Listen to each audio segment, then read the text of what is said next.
வரலாறு என்பது ஒரு வர்க்க புரட்சியின் சாதி ஒழிப்பின் வரலாறு, ஒரு போராளியின் வரலாறு என்பது ஒரு வர்க்க புரட்சியின் சாதி ஒழிப்பின் வரலாறு. நான் யாருக்கு வீரவணக்கம் செலுத்த வேண்டும், எனக்கு யார் வீரவணக்கம் செலுத்த வேண்டும் என தோழர் லெனின் கூறுகிறார். அதே போன்று இங்கே நம்ம ஐயா பூசேதுரை அவர்களுக்கு வீரவணக்கத்தை குளமாற செலுத்த வந்திருக்கும் அனைவருக்கும் நெஞ்சார்ந்த முதற்கண் வணக்கத்தை உறுத்தாக்குகிறேன். தோழர் பூசேதுரை அவர்கள் ஓர் செயல் மறவராக இந்த பகுதியிலே களமாடி கொண்டிருந்திருக்கிறார் என்பதை நாம் அறியும் போது வியப்பாக உள்ளது. ஆம் தோழர்களே, அவர் இந்த பகுதியிலே நேர்மையாக களமாடி கொண்டிருக்கிறார், நேர்மைக்கு சொந்தக்காரராக வாழ்ந்து கொண்டிருந்திருக்கிறார். அவர் தீண்டாமைக்கு எதிராகவும் சாதி ஒழிப்புக்கு எதிராகவும் இந்த பகுதியின் போராளிகளின் துணையோடு இங்கே இருந்த சாதிய கட்டமைப்புகளை நேரடியாக எதிர்த்து தாக்குதல் நடித்து அழித்தொழித்திருக்கிறார். கிஞ்சிற்றும் அச்சப்படாமல் சாதிய கட்டமைப்பை பார்த்து நடுங்காமல், பயப்படாமல், ஒடுங்காமல், ஓடாமல் அடித்து விரட்டி இருக்கிறார் என்பதை நாம் எண்ணி பார்க்கின்றோம். இந்த வேளையிலே அவர் ஆண்கள், பெண்கள், சிறுவர்கள் என அனைவரையும் ஒன்று திரட்டி ஒரு கலைக்குழுவை உருவாக்கி அதில் சிறந்த பாடல்களை எழுதி இந்தியா முழுவதும் அதை பரப்புரை செய்து மக்களிடையே விழிப்புணர்வை உருவாக்கி இருக்கிறார். அவர்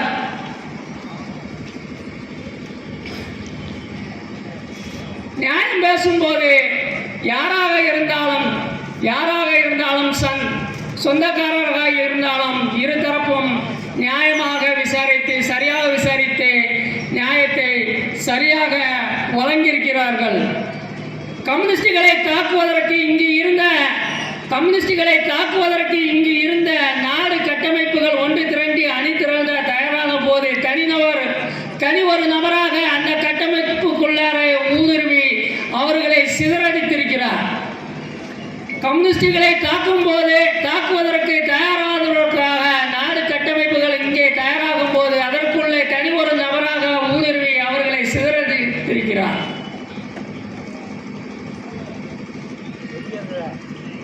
தோழர் பாலன் அப்பு போன்றவர்களுக்கு தருமபுரி மாவட்டத்திலே நாயக்கன்கோட்டான் பகுதியிலே படிமங்கள் அமைப்பதற்காக அவர் இந்த பகுதியிலே இருந்த தோழர்களின் துணையோடு, இந்த பகுதியின் தோழர்களோடு துணையோடு வடிவமைத்து அதை இங்கே தயார் செய்து இங்கிருந்து எடுத்து சென்று இங்கிருந்து தோழர்களை அழைத்து சென்று அங்கே அந்த படிமங்களை நிறுவுகின்ற வேலையில் ஈடுபட்டு நிறுவுவது மட்டுமல்லாமல் அந்த திறப்பு விழாவில் இங்கிருந்து ஒரு பெரும் திரளான மக்கள் திரளை அழைத்து சென்று அந்த நிகழ்வுகளை சிறப்பித்து இருக்கிறார். அவர் அடிப்படையிலே பெரியாரிஸ்டாக, அவர் குடும்பமே பெரியாரிய வழிவந்தவர்களாக இருந்திருக்கிறார்கள். அவர் புதியதாக ஒன்றும் புரட்சிக்கு வந்து சேரவில்லை. அடிப்படையிலே அவர் பெரியாராக இருந்திருக்கிறார், பெரியாரிஸ்டாக இருந்திருக்கிறார். அதனால்தான்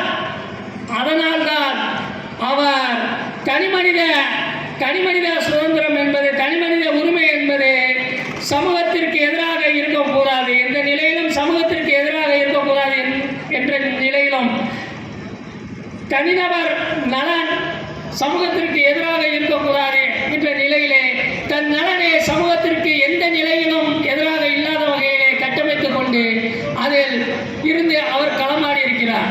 அவர் பெரியாரிஸ்டாக இருந்த போதிலும் கம்யூனிஸ்டாக எவ்வாறு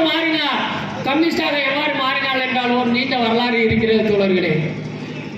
அதிகாரம் யார் கையில்? மூலக்கணத்தின் கையிலா அல்லது பொருள் உற்பத்தி, இன உற்பத்தி அடைவதற்கான வழி என பல்வேறு ஆய்வுகளுக்கு பின்னால், பல்வேறு தோழர்களோடு பல்வேறு கலந்துரையாடலுக்கு பின்னால் அவர் கம்யூனிஸ்டாக மாறி இந்த பகுதியிலே ஒரு செயல் மறவராக வாழ்ந்திருக்கிறார்.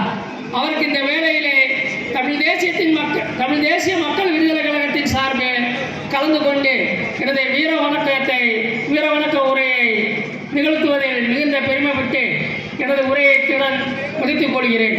சாதிகளை ஒழிப்போம்